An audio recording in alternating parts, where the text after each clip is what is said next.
coming to you raw and unscripted. Beaming across Ontario and beyond to places like Newmarket, Paris, Roncesvalles, and Prince Edward County. This is the Real Hickson Real Estate Podcast. Whether you're listening on your commute or putting on your suit, whether it's your morning stroll or you're on patrol, you just finished prayer or dropped the kids at daycare, you're in the bar, your car, or listening with the bathroom door ajar, near or far, this is the Jess and Jarreau Show.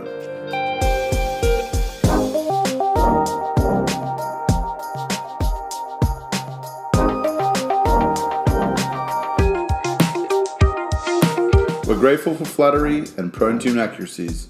This is your guide to Toronto culture, people, events, news, but most importantly, real estate talk.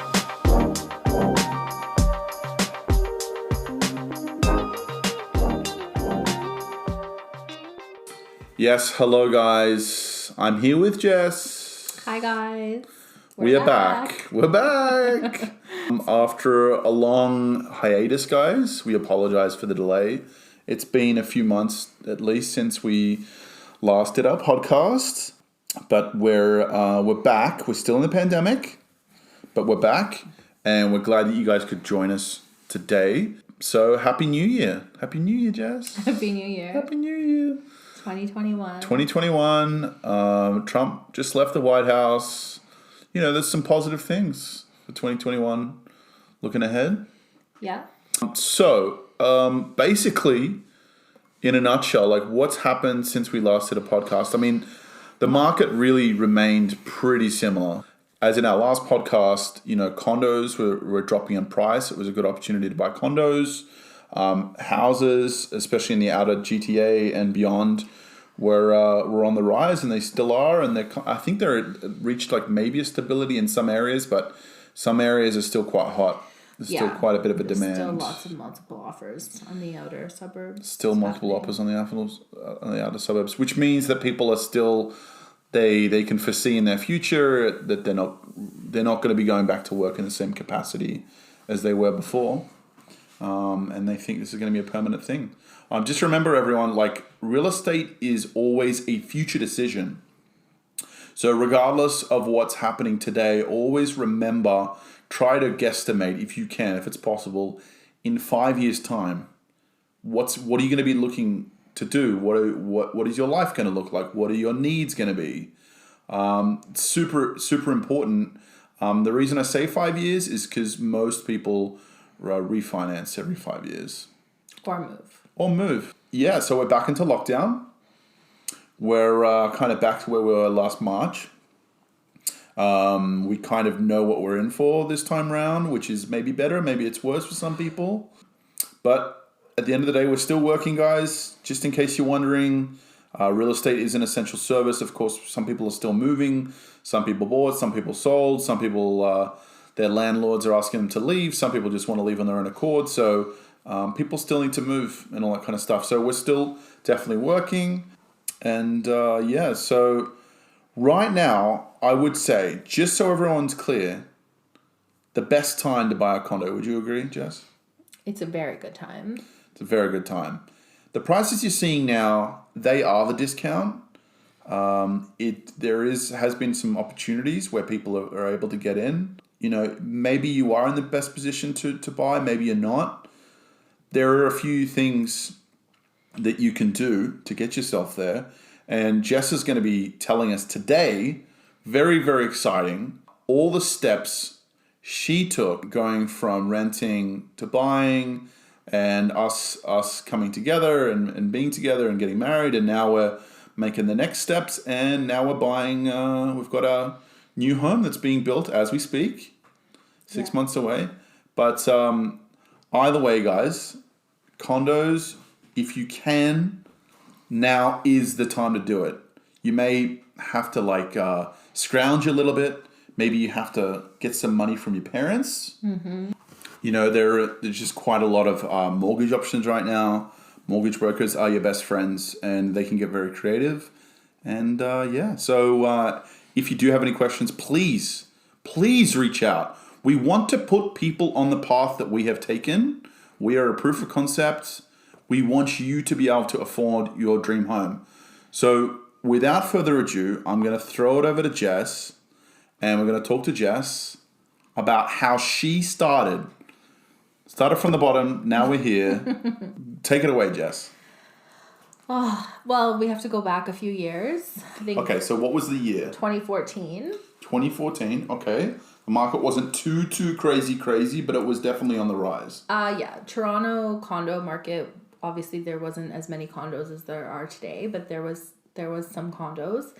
And I was working at a real estate agency and was seeing what was happening in the market, and I was told by other realtors things were going to start to snowball and lots of new opportunities were coming.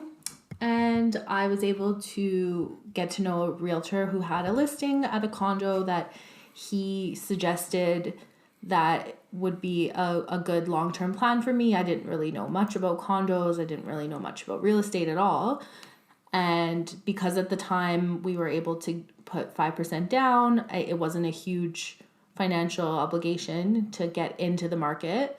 So I had a little bit of money saved, and my parents were able to help me for the difference, and I was able to purchase the condo that was already rented. There was a tenant in it. Okay, so first takeaway we want to get from this story is to have someone in the know, right? It's important to have someone in the know. Well, you're on the polls, someone connected. Yeah. And that can be as simple as your agent, or maybe someone that's been around for a while, someone you can trust. Yeah. Well, not everyone has those opportunities, but I was lucky too.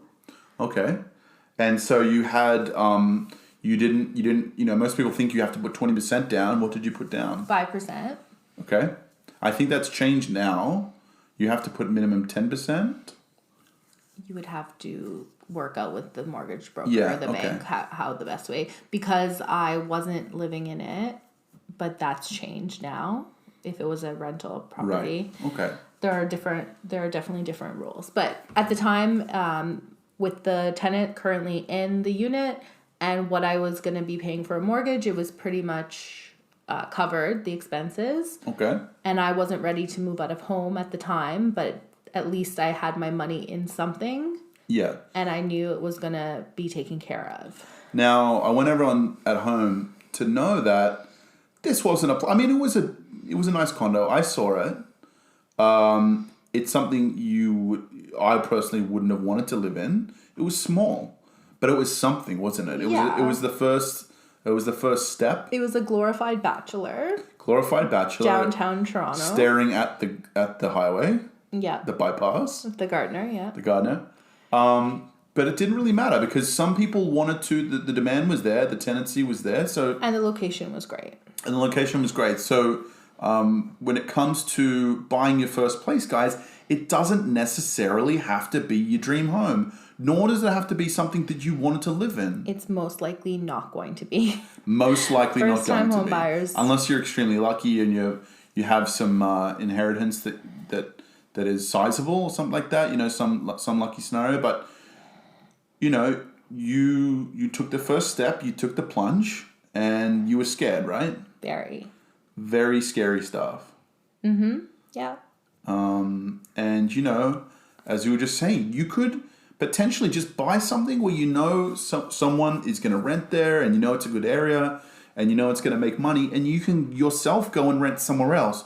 Or you can live with your parents, or whatever it is that you're able to do. I mean, these are the sacrifices. I think it's hard for a lot of people, especially renters, to try and understand, like, buying something and owning something. And it's such a big jump, isn't it? Yeah, and the price sounds so scary, but you really have to work out what the monthly costs are going to be, because that's really what you have to worry about. Right. So the purchase price of that unit was $268,000, which sounds crazy. But guess what, guys? You can go to Kitchener. Okay, for example, Kitchener Waterloo area. You can buy a 1-bedroom for around the same price, to be honest, or even a 2-bedroom for up to $350,000. That's really where it is. So Toronto's done. Okay, fine. Toronto's overpriced, but you can look to these other areas where do you think there's going to be growth? Look to where things are getting built. So the Google headquarters is getting built out there, right? That's definitely going to bring more jobs. That's going to bring more. Even if you looked up all the construction sites, or even just took a drive, where are people putting their money into? And that, this is commercial, this is residential, and you kind of got to follow the trends. And obviously nothing's guaranteed, but at the end of the day, like people got to live somewhere, and there's going to be more people tomorrow than there are today. So areas are definitely going to grow. Yeah, and it may not be perfect for all of your needs, but if you can see potential growth and potential income from it. And if you don't know, if you can't figure that out, come to us, ask us, Jarreau, Jess, where should I buy? Where can I make some money? You can buy Air Canada stocks, right? For example, you could have bought it in March, $16 a pop. Okay, they were at $50, maybe $60 at one point for the shares. Okay, it's going to take conservatively 1 to 2 to 3 years to get back to that. Let's say you bought $1,000 worth, okay, and you get a 300% return in 3 years. That's pretty good. But that $1,000, it's now only $3,000. Like you could take, if you scale it up a bit and compare a higher investment amount for stocks to real estate. At the end of the day, real estate, if you choose the right areas and smart about it, you're going to grow your money a lot quicker. And if the crap hits the fan and you have to, it all plunges and the market goes to shit, at the end of the day, you can at least live in it. Mm-hmm. You can't live in stocks. No. Not to downplay stocks at all, but let's talk about growing wealth. Let's talk about putting yourself in a winning position going forward, and you will have to make a lot of sacrifices. As I said, maybe you do have to live, maybe you do have to share in an apartment. Maybe you have to move out of the city, where there's a lot more opportunities now working from home. Maybe that's the sacrifice you have to make. Maybe you have to live in your parents' basement if that's an option for you. At the end of the day, people are scared to do it. Maybe they don't want to do it, but it will pay off in the future. Definitely. So let's go from, you've bought the unit, we've talked about, so what was the carrying cost for that? It was with taxes, maintenance, and mortgage, it was $1,400 a month.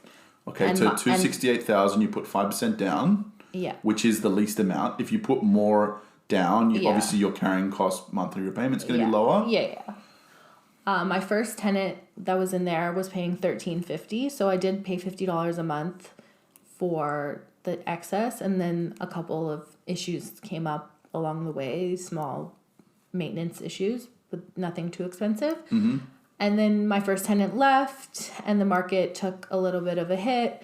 And the next tenant I put in, I actually had to reduce the rent for them because things were not so good at the time. Okay, which sounds similar to right now. Yeah. It wasn't. I only reduced it to $1,300. So then I was carrying $100 a month, and I'm like, oh, okay, well, that's not great. And then the market exploded. So if there's always going to be peaks and troughs. Yeah. If you can ride the troughs.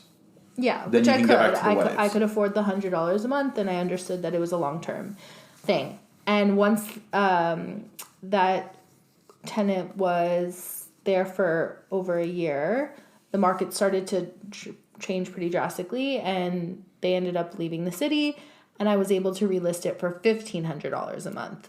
Okay. So I ended up actually making money. But at that point, let's remember, it's not like your mortgage had increased. No, it was the same amount. Yeah, but at the same time, you're paying more and more into it. Yeah, I was further into the mortgage. Yeah, and the longer you have the mortgage, the more you pay in principal and less in interest. Yeah, and then obviously because I am a realtor, which I got my license in between all that, I was watching the building and I was seeing that things had really gone up. Mm-hmm. And we were getting married and we were planning our next steps. So I thought... this is when I came into the scene? Well, you were on the scene. We were getting married. That's right, yeah. That's another story. That's for another podcast. That's for another time. And when... at the time, my tenant's 1-year lease was coming up.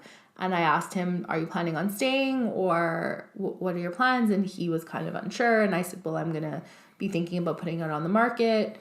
So we came to a conclusion. He decided he was going to leave, and I ended up listing it and selling it within 1 day with 3 offers. Okay, yeah. And I never would have ever guessed that. Yeah, and you sold it for?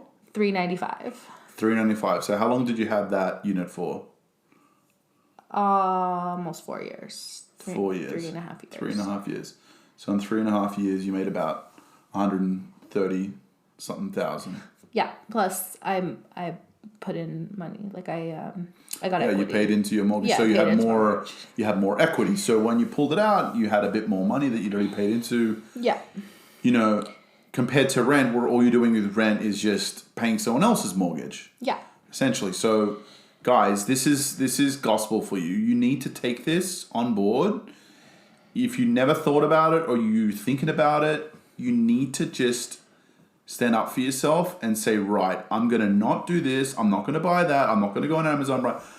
You need to make some sacrifices. If you're in the position where you can maintain your living expenses, etc., and buy, then amazing. Good for you. Power to you. But, you know, for the rest of us, we have to make some sacrifices. And this is just the way we do it. So we were renting. Well, We were renting Young and Eglinton. yeah, when we still had the condo. Still had the condo. So we sold it. You made some profit. We had the money. Yeah. And we decided to put the money back into a more long-term living situation. We could see a place where we could actually see ourselves Right. living. So we decided we had an opportunity, we had a tip-off to buy up in Richmond Hill. Now, in case you guys don't know, when you buy, you have to pay land transfer tax. And it's a sliding scale depending on how much the purchase price is. But between Toronto and outside of Toronto, which is basically Steeles, is the border, you pay half the land transfer tax. Well, So there's only one tax as opposed to 2. So it's a provincial tax only. And not a municipal And not provincial. a municipal and provincial. So we took that opportunity. And for us, that unit was bigger. It was now 1+10. Yeah. It was brand new. It was just finishing being built. And came with a car space, came with a locker. Yeah, it was an upgrade to what we... It was a 19th floor. It was a nice building. Mm-hmm. Was it in the best area? Did we absolutely love that area? No. No.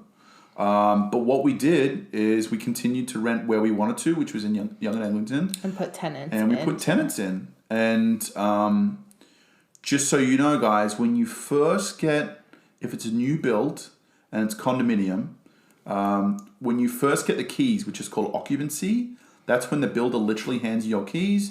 You look through, you say, yep, everything's good. You do a pre-inspection report. And you don't actually pay into your mortgage yet. You don't have to get your mortgage yet. You put down a deposits for sure. The builder has your deposits, whatever that may be. But you're actually first off paying rent to the builder. Okay, so in this case, it's usually a reduced amount. I think we were paying $1,400 to the builder. Yeah, but that's because of the person who purchased it initially at the amount that he purchased it Right. at. So we did get an assignment. That is a whole nother podcast. That's a Assignments long... are confusing. But, you know, effectively, it's like paying for pre-construction. We just took on someone else's offer of purchase. Yeah, the building? Yeah, their deed to the land. But as I said, that is for another podcast. Yeah, that's not today's So conversation. we paid rent to the builder, which was $1,400, and we were able to get $1,850 for the unit. So although we weren't paying into our mortgage, we were making a little bit of profit along the way. And it was wasn't for that long. Now we just happen to be realtors. We do leases as well, so we were able to introduce people to the property, vet them.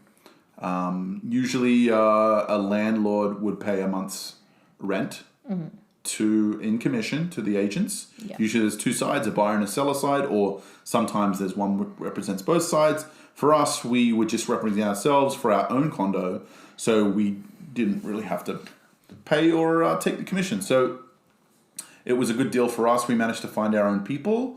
They were lovely. They've moved on now, obviously, but they were great. They stayed for a little while. A year. A year and a bit. And then, we decided after their first year to move into the unit. Right. So we decided that we didn't want to be paying rent anymore. And also, there are some stresses and things that come along with being a landlord too. Of course.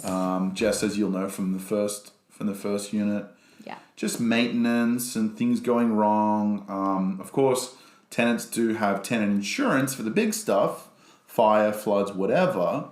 But at the end of the day, you are responsible for a lot of stuff that happens. Yeah, I had a broken washing machine. And... Yeah.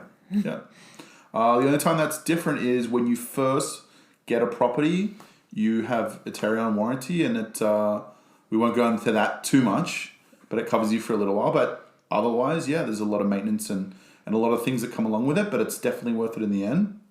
So we decided to move in. We moved to Richmond Hill, and that's where we started the podcast. Mm-hmm. That's nice. Yeah, good for us. All circling back. And realistically, it was a lot more space for us. It was nicer. And we made the best of it, I think. Yeah, but it was never the long-term plan. It was an in-between place to put the money and to know it was going to grow. Which it did. So we bought that for $425. Mm-hmm. Okay. We stayed there for a year and a half. Was it less? Less than a year. Less than a year. We stayed there less than a year. But we had it for... We had it for 2 years. Yeah, we had it for 2 years. Yeah. So bought it for $425. What was our repayments? They were a little bit high because I didn't get the best rate, unfortunately. Right. Okay. So we got obviously now rates have changed drastically. Yeah. Yeah. So it was $1,800 approximately plus maintenance fees, which was around $490 at the time, and then it went up. It changed. It increased over the year. Yeah. And then the taxes, guys. The taxes is pretty straightforward. Actually, taxes in Toronto are cheaper. That's a whole other podcast about taxes, but there's a pretty average price that most of us pay, around $2,000 for a condo like that. Yeah. So between the maintenance, your mortgage repayment, and your taxes, we were paying around $2,300 or something. Yeah, about $2,300. Yeah, so that was that's and some people at home are like, well, that's what I pay for my condo, or maybe you pay $2,000, but really an increase of $100 or $200 a month. Can you afford that? Well, maybe you can, maybe you can't. Yeah, if you have the down payment, obviously. At the end of the day, if you have the down payment, this is what it really costs, guys.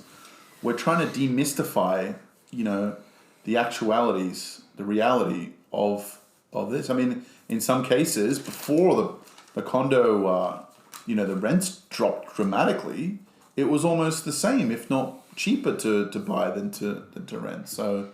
Yeah. It's really what happened. So now we're on our final leg, or our... It's not the final leg. Well, it's not the final leg.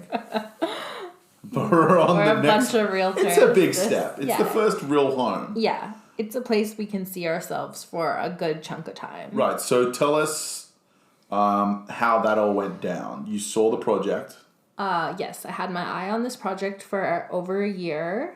I harassed the builders. I sent so many emails and text messages and found anyone that would talk to me about this project because that was in a bid to get early access or information. When you're looking for pre-construction, first of all, find the location you like. Yeah. Second of all, it's important to know certain builders.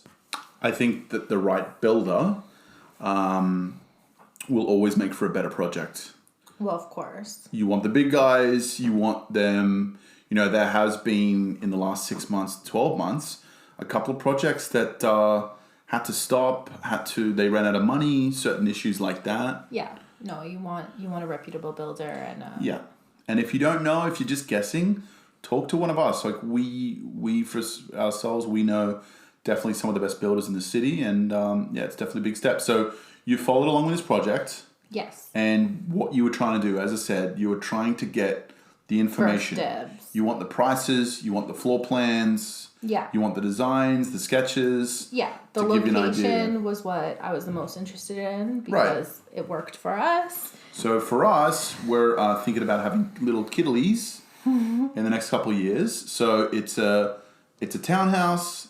It's nice. It's 3-bedroom, 3-bath. Yeah. Rec room, nice big open concept. Living room, dining room. It's nice, isn't it? Yeah. Well, we're going from 650 square feet to 1,800 square feet. So, Right. So there you go, guys. It's a big adjustment for us. So there you go. So, so that purchase was... That was our third purchase, though. Third purchase. I didn't expect to get it on the first go round. Not even the second. And as you've alluded to just earlier, this may not be the forever home. No. This is the next step. This is where we're going to raise the little kiddlies. We might outgrow it, but for now, I personally would like to just stay still somewhere, please. Yeah, but you're a realtor, so... Right. So what do we do? So last fall, we sold our condo. We sold the condo in the summer. Sold the condo. Okay, so we sold the condo in the summer. Yeah. And we bought the project when? Before. We bought the project in the spring. Right, so we bought this project last spring. Yeah. It was a 1-year closing, so we figured the market was still good enough for the condos at the time. We saw them starting to dip a little bit, and I had a projection that things were going to only go down before they went back up. Okay. So we have foresight. Again, we're thinking future. Like, future, we weren't thinking today, we weren't thinking this month, we were thinking like 1 year from now or 1.5, 2 years from now. The alternative decision could have been to stick it out and stay in the condo until we got confirmation that the house was going to be ready on a certain day. Right, so But that wasn't... So the sacrifice we made is that we're currently living in your parents' house. Yes.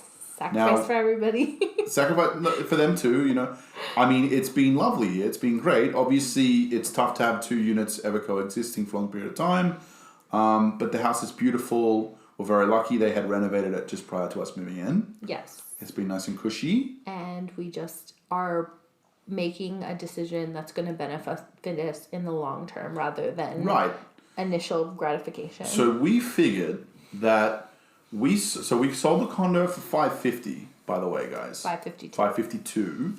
We, if you remember, we bought it for $425. So even in that 1.5, 2 years, we're paying. Not only are we paying into our own equity of the mortgage, but we made a little tiny sum, and this is just understanding the places are going to grow, and as I said, when you look at CMHC, data and all the forecasts, and they say that, Canada's going to drop 16% on whatever they were doing last year. Just remember, guys, that Toronto and the GTA is a very, very different beast. And, and it's just the way it is, again, if you guys are unsure of location, where to buy, how to buy, just please reach out to us. Okay, so we sold the condo. We had bought the project. And what's involved in buying the project, Jess, when you buy pre-construction? Yeah, so the main thing is that the builder requires deposits, not all up front, but there was 4 separate deposits, 1 on signing and then 3 within the first 6 months pretty much. So every 2 or 3 months we had to give a deposit. Right, so it's a schedule of payments. Now, maybe this is an option for you guys. Maybe you don't exactly have 20% that you want to put down or a full, down payment that you would normally put. When you buy resale, you have to get that deposit in within 24 hours of an accepted offer. So in this case... Well, the first deposit. The first deposit, right.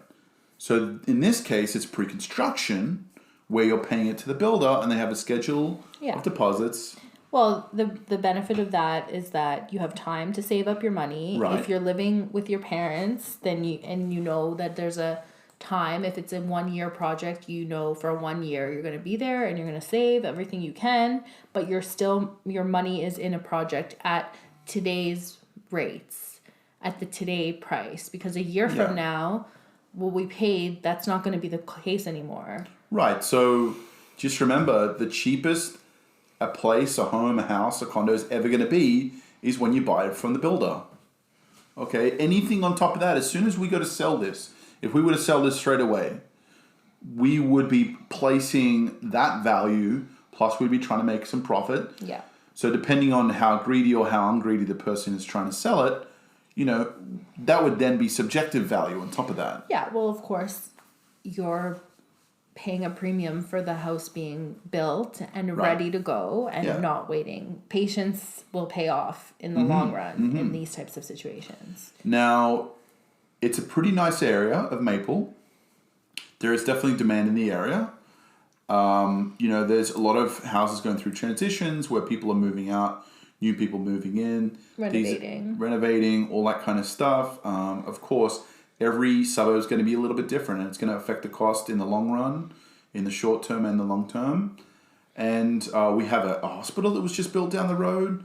We're close to schools, where we have a bakery, coffee shops, shopping centers within walking distance. I mean, these are all huge factors. Yeah, that it works for us. Everybody has their own area that everyone has their own needs and wants. Yeah. But our places, by the time we're going to sell it, it's going to be worth well over $1 million. It already is. It already is. And what did we buy for, Jess? Tell everyone at home. No. You don't want to tell them this bit? No. Let's just say it was in the 800s. Yeah. It's in the 800s. And it will make money. But the point is, we're not looking to make money as much as we're looking to just build a home for now. And then eventually when we sell it in the future. Oh, we're always looking to make money. Yeah, everyone's always looking to make money. But also that's not just the primary purpose of it. We're getting it to a stage where, which is the trend for especially the millennial generation, not so much older generations, where people don't really want the maintenance. Comparing it to a detached home or even a semi, big lot, big backyard, blah, blah, blah. If you want that, great. If you want a pool, amazing. But not everyone wants a pool. Not everyone, wants to put up with the maintenance of a pool. Yeah. And similarly in this situation, we're getting a nice townhouse, which has a little bit of frontage. It has a deck, double garage. We don't have a backyard, but there's a soccer field across the road. Oh, there's a park across the road. Some basketball courts. I know I'm going to be interested in that. And, and we have what we need for now. So that's just where we are now, guys. And that's where we've come from. That's now where we are. So it's definitely possible. So it's a 7-year journey. Maybe 7-year journey. Some people could have done it faster or slower.